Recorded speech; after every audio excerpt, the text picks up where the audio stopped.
Nič? Fakt nič? Nejde mi otvoriť auto. Ako naštartujem?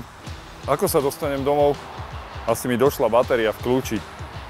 Nemusí to byť až taký problém, ak viete ako na to. Ja vám to poviem.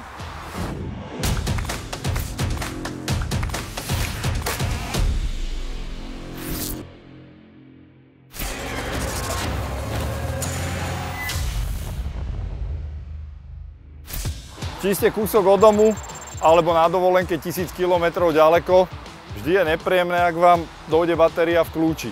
Ďalkové ovládanie nefunguje, poviete si, OK, veď mám kľúč. No, kľúč síce máte, ale ukážte mi, kde ho dať. Veď tu nie je žiadna dierka na otvorenie toho zámku, ako to ten výrobca vymyslel.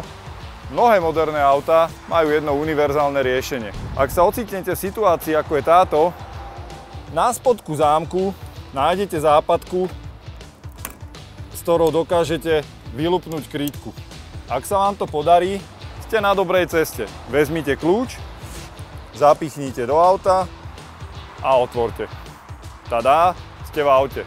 To ale nie je všetko. Ak máte bezkľúčový štart, stojíte pred ďalším zásadným problémom. Sme v aute, polovica úspechu je za nami.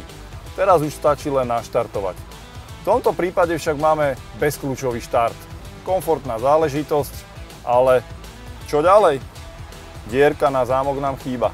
V každom aute s bezkľúčovým štartom nájdete na palubnej doske miesto, kam treba priložiť kľúč. V tomto prípade je tam piktogram kľúča a v prípade vybitej batérie spravíte len jednoduchú vec. Zaklapnete planžetu, aby vám nezavadzala a hranou kľúča sa dotknete na mieste, kde je piktogram. V tomto prípade bezkontaktná elektronika spozná kľúč a povolí vám štart. V podstate jednoduchá záležitosť, ak viete ako na to. Ak sa vám aj toto video páčilo, zdieľajte, lajkujte, kliknite na odber a napíšte v komentoch prípadne vaše postrehy. A hlavne nezabudnite si vymeniť batériu v kľúči. Sledujte náš YouTube kanál Darex.